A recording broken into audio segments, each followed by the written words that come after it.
ሰላም ጤና ይስጥልኝ ውድ ተመልካቾቼ እንደምን አላችሁ? ዛሬ ስለ ማርኬቲንግ ነው የምናወራው። ማርኬቲንግ ምንድነው? እንዲሁም ደግሞ ሜጀር ፓርትስ ኦፍ ማርኬቲንግ ምን እንደሆኑ በደንብ አሳያችኋለሁ ማለት ነው። መጀመሪያ ማርኬቲንግ ምንድነው የሚለውን እንመልከት። ማርኬቲንግ ሚንስ አንደርስታንዲንግ ዘ ማርኬት ኤንድ ከስተመርስ፣ ገበያውንና ደንበኛውን መረዳት ነው አንዱ ማርኬቲንግ ማለት። ሌላው ሪቺንግ ዘ ራይት ኦዲየንስ ነው፣ ትክክለኛውን ተጠቃሚ ማግኘት ነው ማርኬቲንግ።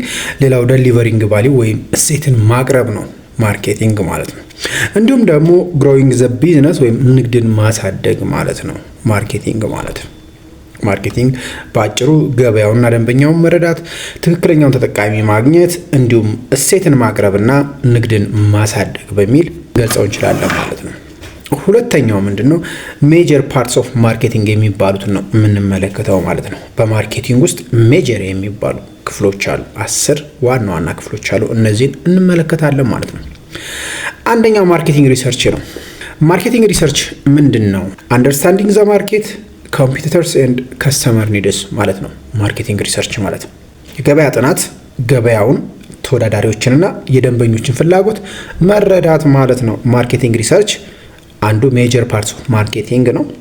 ሁለተኛው ታርጌት ኦዲየንስ ነው። ኢላማ የተደረጉ ደንበኞች ማለት ሲሆን አይደንቲፋይ ዘ ስፔሲፊክ ፒፕል who are mostly likely to buy your product or service። የእርስዎን ምርት ወይም አገልግሎት የመግዛት ከፍተኛ ፍላጎት ያላቸውን የተወሰኑ ሰዎችን መለየት ማለት ነው። ካሉን ደንበኞች ውስጥ የእኛን ምርት የመግዛት ፍላጎት ያላቸውን ዋና ደንበኞችን መለየት ማለት ነው ታርጌት ኦዲየንስ ማለት ነው።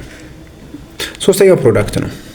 ፕሮዳክት ማለት ክሬት a valuable product or service that solves customer problems። ፕሮዳክት ስንል ምን ማለታችን ነው? የደንበኞችን ችግር የሚፈታ ጠቃሚ ምርት ወይም አገልግሎት መፍጠር ወይም ማምረት ማለት ነው። አራተኛው ፕራይስ ነው። set a price that matches the product value, customer ability to pay and target market። ፕራይስ ወይም ዋጋ ከምርቱ ጠቀሜታ፣ ከደንበኞች የመክፈል አቅምና ከታለመው ገበያ ጋር የሚጣጣም ዋጋ ማውጣት ወይም መተመን ማለት ነው ፕራይስ። አምስተኛው ፕሮሞሽን ነው። ፕሮሞሽን ማለት ምን ማለት ነው? ኮሚኒኬት ዘ ቤኔፊትስ ኦፍ ዩር ፕሮዳክት ኤንድ ክሬት አዌርነስ። ፕሮሞሽን ወይም ማስታወቂያ ስለ ምርቶ ወይም ጥቅሞቹ ማሳወቅና ግንዛቤ መፍጠር ማለት ነው። ስድስተኛው ሜጀር ፓርት ኦፍ ማርኬቲንግ ፕሌስ ነው። ማርኬት ዘ ፕሮዳክት አቬሌብል ቱ ከስተመርስ ኢን ዘ ራይት ፕሌስ ኤንድ አት ዘ ራይት ታይም። ቦታ ምርቱ ለደንበኞች በትክክለኛው ቦታና በትክክለኛው ጊዜ እንዲገኝ ማድረግ ነው። ስድስተኛው ሜጀር ፓርት ኦፍ ማርኬቲንግ ፕሌስ ነው ማለት ነው። ሰባተኛው ዲጂታል ማርኬቲንግ ነው። ዲጂታል ማርኬቲንግ ላይ ደንበኞችን ለማግኘት ምን ነገሮችን እንጠቀማለን የሚለውን ስናይ ዲጂታል ማርኬቲንግ ዩዝ ዌብሳይት ድረገጾችን ማለት ነው። ሶሻል ሚዲያ ማህበራዊ ሚዲያ የምንላቸውን ኢሜይልስ፣ ሰርችንግ ኢንጂንስ የፍለጋ ሞተሮችን እንደዚሁ እንጠቀማለሁ። ሌላው አዘር ኦንላይን ቻናልስ ቱ ሪች ከስተመርስ፣ ሌሎች የኢንተርኔት አማራጮችን መጠቀም የምንችልበት የግብይት ስርዓት ነው ማለት ነው። ስምንተኛው ብራንዲንግ ነው። የንግድ ስም ግንባታ ነው አንዱ የማርኬቲንግ ክፍል። ቢልድ a strong identity and make your business recognizable and memorable።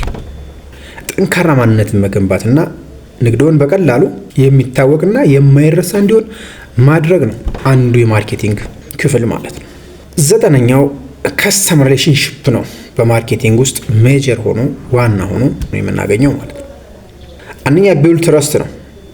መተማመንን መገንባት ያስፈልጋል በማርኬቲንግ ውስጥ ማለት ነው። ሌላው ሜንቴን ሎንግ ተርም ሪሌሽንሺፕ ዊዝ ከስተመርስ፣ ከደንበኞች ጋር ወይም ለረጅም ጊዜ አብሮ መቆየት አስፈላጊ ነው ማለት ነው። ወይም ከኛ ጋር ለረጅም ጊዜ አብሮ እንዲቆዩ ማድረግ አንዱ የማርኬቲንግ ክፍል ነው ማለት ነው። አስረኛው ማርኬቲንግ አናሊሲስ ነው። ማርኬቲንግ አናሊሲስ አንደኛ ሜጀር ሪዛልትስ ወይም ውጤቶችን መለካት ነው ማርኬቲንግ አናሊሲስ።